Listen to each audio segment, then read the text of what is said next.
الحمدللہ رب العالمین والعاقبۃ للمتقین والصلاۃ والسلام علی رسولہ الکریم اما بعد۔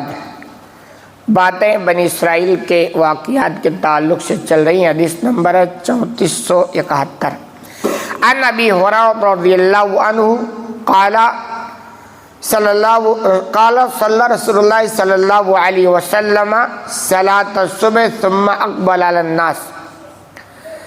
ابو ہریرہ رضی اللہ تعالیٰ عنہ بیان کرتے ہیں کہ اللہ کے رسول صلی اللہ علیہ وسلم نے صبح کی نماز پڑھائی، یعنی فجر کی نماز پڑھائی۔ ثم اقبل علی الناس، پھر لوگوں کی جانب متوجہ ہو گئے، یعنی جیسے ہم لوگ نماز پڑھاتے ہیں چہرہ ادھر کر کے بیٹھ جاتے ہیں، کبھی کچھ واضح نصیحت کرنا ہوتا ہے تو اسی شکل میں ہوتی ہے، تو بیان فرماتے ہیں بالکل ایسے ہی آپ نماز پڑھائے اور اس کے بعد چہرہ ہماری طرف کر کے بیٹھے۔ فقالا، پھر فرمایا بینا رجل یسوق بقرۃ اذا رکبها فضربها، کہ بنی اسرائیل کا ایک آدمی جو اپنے گائے کو ہانک کر لے جا رہا تھا، اس پر سوار بھی ہو گیا، پھر اس گائے کو مارا بھی، یعنی بنی اسرائیل کے واقعہ۔ ایک چیز بریکٹ کی بات کہ نبی کریم صلی اللہ علیہ وسلم کے دور میں عام طور پر درس و تدریس واعظ و نصیحت کی یہی شکل ہوا کرتے تھے کہ آپ نماز پڑھاتے اور کچھ کہنا ہوتا تو اس طرح کہہ دیا کرتے تھے۔ یہ جو آج ہمارے دور میں بڑے بڑے جلسے، جلوس، کانفرنس، اس کی شکل نہیں ملتی ہے، لیکن اس کا مطلب نہیں ہے کہ یہ ناجائز ہے، طریقہ کار دعوت کا الگ ہے۔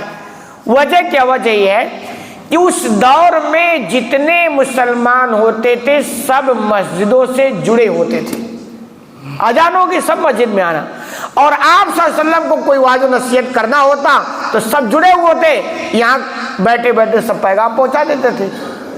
آج ہمارے یہاں جو سب سے بڑا المیہ وہ یہ ہے کہ تقریباً 90-95% لوگ مسجدوں سے جڑے ہی نہیں ہیں، اس لیے مجبوراً اس کے علاوہ کبھی جلسے، جلوس، باہر بڑے بڑے کانفرنس کرنا پڑتا ہے، ورنہ اگر حقیقت میں مسلمان مسجدوں سے جڑ جائے نا تو ان جلسے جلوس کی ضرورت نہیں، بس باتیں جو یہاں سے کہی جائے، اللہ اس کے رسول کی باتیں اس کو سنیں، اور اگر آپ کو جو باتیں سنائی جاتی نا اس کی جانکاری ہو تو بھی کوئی مسئلہ نہیں۔ اس محفل میں بیٹھنا ہی بہت بڑا ثواب کا کام ہے۔ آپ اگر ثواب کی نیت سے بیٹھیں، ایسی محفلوں کو تو فرشتے ڈھونڈتے رہتے ہیں، تو یہی طریقہ تھا۔ تو ایسے آپ نماز پڑھائے اور چہرہ ادھر کر کے بیٹھ گئے۔ اس کے بعد فرمایا کہ بنی اسرائیل کا ایک آدمی تھا جو اپنی گائے کو ہانک کر لے جا رہا تھا، اس پر سوار بھی ہو گیا اور اس کو مارا بھی۔ سوچو، اس پر سواری بھی کر رہا اور اس کو مار بھی رہا۔ فقالت انا لم تخلق لہذا، تو اللہ کی مرضی سے وہ گائے بول اٹھی کہ ہم اس کام کے لیے پیدا نہیں کیے گئے، یعنی ہر ایک کے مخلوق کے تخلیق کا مقصد ہے۔ ہم انسانوں کی تخلیق کا مقصد کیا جانتے ہیں؟ اللہ کی عبادت، یہ مقصد ہے، باقی جو کچھ ہے وہ ضرورت ہے۔ تو ایسے اس گائے نے کہا ہماری تخلیق کا یہ مقصد نہیں ہے کہ آپ ہم پر سواری کرو اور کہیں 9-10 ہو جائے تو ہم پر پٹائی بھی کرو، ہماری یہ مقصد ہی نہیں ہے۔ انما خلقنا للحرث، لیکن ہم تو کھیتی باڑی کے لیے پیدا کیے گئے، جتائی کے لیے ہمارا کام ہے۔ بھائی گائے کا کام، گائے کا ایک جس بیل کا کام کیا ہوتا ہے؟ کھیت کی جتائی کے لیے ہوتا ہے۔ تو اس نے یہ اس طرح کی مطلب آواز دی۔ دوسری بات یہ کہ حقیقت میں ہے کہ جس چیز کے لیے بنایا گیا نا اس کا استعمال عام طور پر اسی میں ہونا چاہیے۔